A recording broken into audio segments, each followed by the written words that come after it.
Who here has received childhood vaccinations?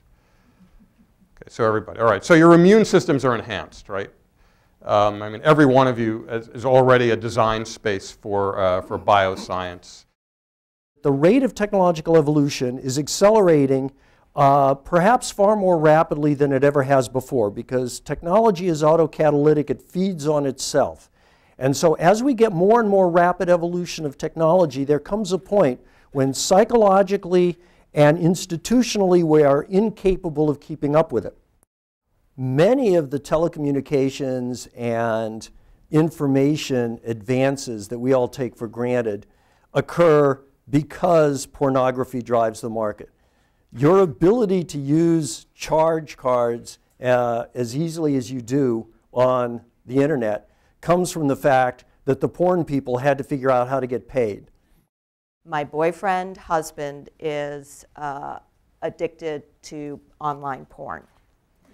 And you know, it used to be that to get access to porn was not necessarily easy. It was kind of embarrassing, stealthy, plain brown wrappers, etc. Now you can say, honey, I'm going to look at refinancing the house and spend the evening on YouPorn and see more naked people doing things than, you know, humans in history have ever seen. In fact, the nature of it, that there's no limit on it, doesn't itself change the experience, doesn't itself take the lid off, doesn't itself make it obsessive, and then change the most intimate part of a marriage. You know, the wife feels his sexual energy is somewhere else. I'm not as enhanced as the women he's obsessed with. And you know, I'm more baffled now how to answer that question. The landscape is completely different, and we have to accept that landscape and try to understand how to manage it rather than wishing that it would go away.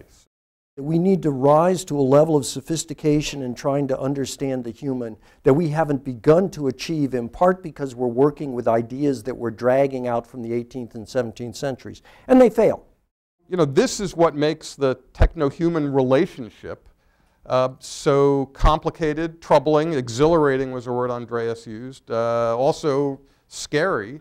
And it destabilizes the very kind of ground that we're used for navigating, that we use to navigate our way through society and through our days, because simple questions like what's ethical and what isn't, what's human and what isn't, what's natural and what isn't, are no longer things that we can make easy sense of and that are continually subject to change as a result of technological innovations.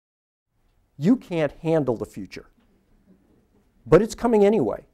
And in fact, it's already here.